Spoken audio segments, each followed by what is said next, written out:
waxaa xeryaha qaxootiga iyo qaybo kamid ah deegaanka Dhadhaab ka daay roobab mahiigaan oo ka dhasheen daadad badan oo saameyn ku yeeshay isku socodka gaadiidka iyo dadka gudaha xeryaha iyo deegaanka Dhadhaab waxaana kala go'doonsan qaybaha kala duwan ee xeryaha qaxootiga dad badan ayaana ku barakacay kadib markay guryahoodii biyaha galeen jidka u dhaxeeyay degmada Dhadhaab iyo xeryaha ayaa waxa ku xayiran gawaarida hay'adaha samafalka ee biyuhu hakiyeen inkastoo raxmadda alla baahi badan loo qabay haddana waxay saameynta ugu ballaaran ku yeelatay dadka qaxootiga oo go'doonsan isla markaana qaarkood ay ku barakaceen waxaana lagu tilmaamay biyihii ugu badnaa oo 15 sano ee ugu dambeysay lagu arkay deegaanka Dhadhaab iyadoona ilaa iyo hadda ay socdaan daadadka jawiga ayaana ah sida tan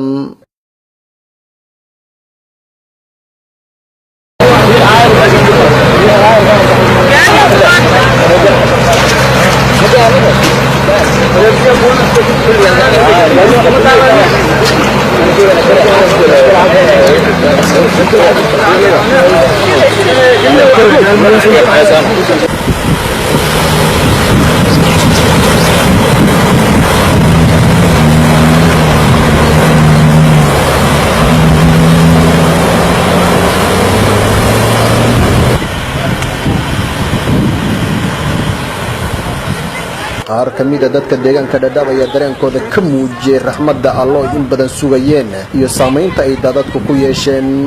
horta madar weeye madarkana waa maaragtay ilaahay baan ku shukrineynaa ku mahadinaynaa rabbiga noo keenay waa loo baahnaa hasa ahaatee waa saameyn buu nagu yeeshay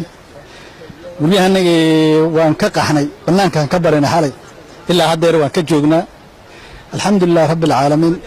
ilaahay yeelay baan ku mahadinaynaa ku shukrineynaa biyo intan dhan oo xoogan leh aniga meeshan aan deganahay geedahan dhaxdooda ah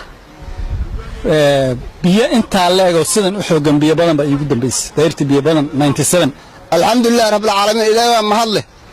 raxmad weyn baan helay xalay alxamdulillaah 20 sano oo hore aan gaar roob intan facaal adduunka ma arkin nimco weyn baa dhacday alxamdulillaah ilaahay baa raxmadda iska leh meel isku maraa leeyahay barwaaqada ilaa maanta iskale alxamdulillaah rabbil caalamiin saameyn hadda intaan ka warqabo hadda Dhadhaab area waxa hadda saameeyay oo roob hadda oo khasaaro ama guryo dumay ama dad dhintay male marka hore ilaahay baan ku mahadinaynaa ilaahaygi roobkan aan aad ugu baahnayna siiyay in aadanka waxyaalaha lagu aqaana waxa kamid ah inuu markuu kululaadana oo ilaahay roobna sii dhaho haddana wixii uu doonayay markuu sidii ilaahay uu yeelay haddana wixii asaga wax ka sii bixiyo oo faala ka bixiyo inta waxaan ahayn oo dib ma jiro Dhadhaab intaan ka warqabno wax dhintay oo naf ana malaha guriga hadda dumay oo dhinac u dhacayna male waa iska jiraan guriga dhinac ka ruqay iyo guriga biyaha ay ku jiraan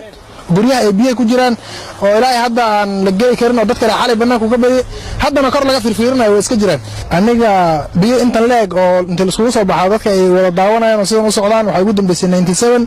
shushubkii ama biyo badan mid kale oo aqaanaba waa aragtaa garoonka ciid lagu ciiday maanta ciid ahaan lahayd waxaan u maleynayaa ciid wax isku meesha la isku ma soo baxaan saasa jirta si kastaba ha ahaatee roobabka mahiigaanka 24 saac u dambeeyay ka daayay xeryaha qaxootiga iyo qaybo badan oo kamid ah deegaanka Dhadhaab ayaa saameyn ku yeeshay isku socodka gaadiidka iyo dadka iyadoona inta badan ay kala xiran yihiin guud ahaan isku socodka qaybaha kala duwan ee xeryaha iyo deegaanka Dhadhaab Maxamed Daarud Xuseen wararka STN Dhadhaab